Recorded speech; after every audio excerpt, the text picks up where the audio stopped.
We all know about Lusail Stadium and the hype it received during the FIFA World Cup 2022. But what really happened after it ended? When the crowd left, the real story began. After the FIFA World Cup 2022, Lusail Stadium became costly to maintain and too large for regular use, with low attendance failing to justify its scale and expenses. Now, we're talking about millions of dollars spent on 16 stadiums for the FIFA World Cup 2026. But the real question is, how many of them will still matter once the tournament is over? Welcome to Future Builds, where we explore groundbreaking projects along with the mysterious stories behind them. Let's dive in.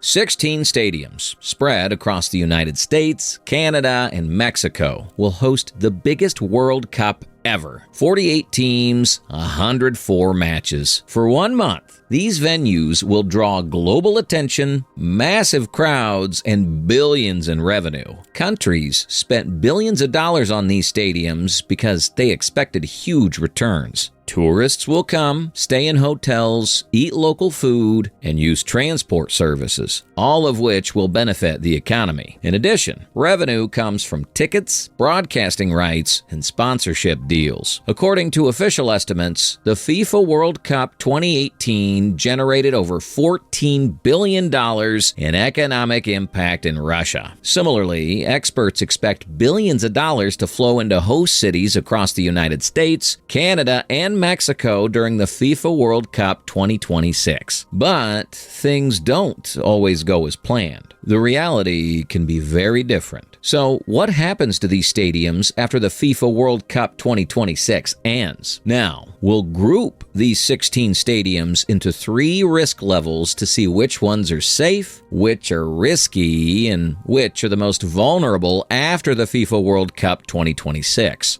First of all, we'll analyze the stadiums that are safe after the World Cup 2026. There are 5 stadiums in this safe zone. MetLife Stadium is a multi-purpose stadium in New Jersey, just outside New York City. Built at a cost of around $1.6 billion, it stands among the most expensive stadiums in the world. It's shared by 2 major NFL teams, the New York Giants and the New York Jets. So it gets double regular use every season, making it naturally sustainable after the World Cup.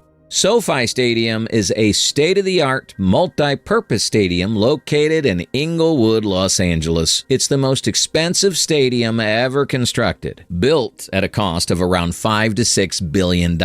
Despite this massive investment, it's considered a safe zone. As it sits in Los Angeles, a global entertainment hub, it stays active year-round with NFL games, concerts, and global events.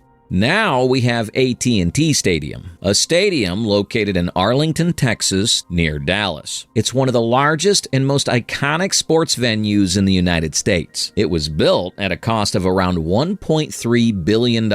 It's one of the most versatile stadiums in the world, designed for sports, concerts, boxing, and even large indoor events all year long. This quality puts it in a safe zone. State Farm Stadium is a stadium in Arizona. A unique thing that keeps it in the safe zone is its innovative design, with a retractable roof, a movable natural grass field, allowing it to switch between indoor and outdoor setups quickly. This makes it highly flexible, so you can host NFL games, concerts, college football, and major international events throughout the year, ensuring consistent use beyond the World Cup. NRG Stadium is located in Houston, Texas. It's home to the Houston Texans and also hosts major events like rodeos, concerts, and conventions, making it a year-round multi-event facility. Next is the gray zone. These 8 stadiums are the risky ones. Before I break them down one by one, if you're enjoying this video, make sure to hit the subscribe button so you don't miss what's coming next. We got more exciting breakdowns and hidden insights lined up. Levi Stadium is a modern and high-tech stadium located in San Francisco. It's considered a gray zone because it relies heavily on big events, but doesn't have the same year-round high-demand variety as older, more established mega-stadiums. So its long-term World Cup benefit depends heavily on how many major events it continues to attract beyond NFL games. Arrowhead Stadium is a football stadium located in Kansas City, Missouri. It is very football-focused, NFL-heavy use, with limited major non-sport events compared to larger entertainment hubs, which makes it risky. Gillette Stadium is a football stadium located in Foxborough, Massachusetts. It's considered part of the gray zone because it depends mainly on New England Patriots games and occasional events, meaning usage drops outside the NFL season. Lincoln Financial Field is a football stadium located in Philadelphia, Pennsylvania. It's mainly centered around NFL games, with fewer large-scale international or year-round entertainment events compared to major global stadium hubs. This makes its post-World Cup activity solid, but not as diverse or consistently high demand as safer venues. Estadio BBVA is a modern football stadium located in Guadalupe, Mexico. Its usage is also mostly focused on domestic football matches, with limited international entertainment or year-round large-scale events. BC Place is located in Vancouver, Canada. It's multi-purpose, but depends heavily on seasonal sports and events, with less consistent high-intensity demand. Hard Rock Stadium is located in Miami Gardens, Florida. It's considered in the gray zone because, although it hosts NFL games, concerts, and major events like tennis and college football, its long-term usage still depends heavily on seasonal sports and big tournaments rather than consistent year-round demand.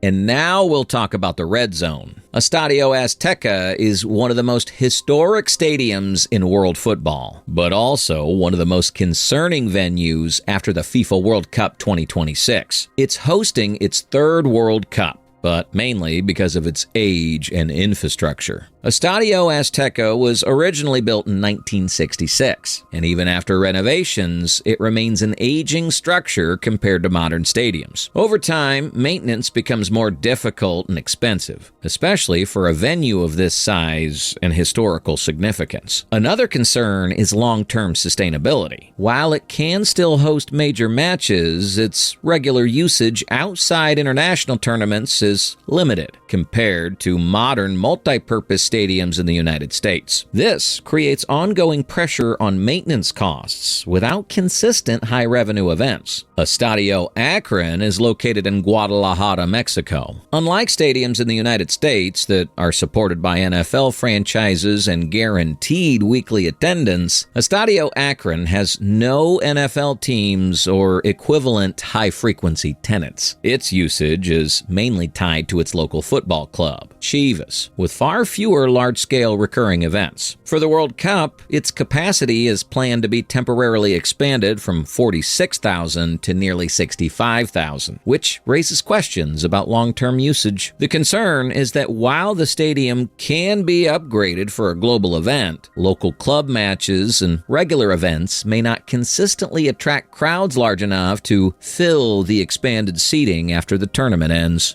Snapdragon Stadium is considered the most fragile case in the United States after the FIFA World Cup 2026 because it doesn't have a permanent NFL franchise or established MLS club. It lacks a fully established long-term elite tenant system. While it serves as the home of San Diego State University football and also hosts Major League Soccer matches, its overall usage is still developing compared to major NFL-driven stadiums in other cities. Because it doesn't benefit from weekly NFL-level attendance or guaranteed high-demand scheduling, its long-term stability depends heavily on college football, occasional soccer matches, and entertainment events. This makes its post-World Cup utilization more uncertain compared to more established multi-use events. The stadium also comes with very high maintenance costs, even when it's not in use. The advanced air conditioning system alone is extremely expensive to run. On top of that, security, cleaning, and general upkeep at continuous costs. The result is structures that demand heavy spending but deliver limited returns. Another issue is scale. The stadiums are designed for a peak global event, not everyday use. Because of this, it doesn't match local demand and is simply too large for regular domestic football.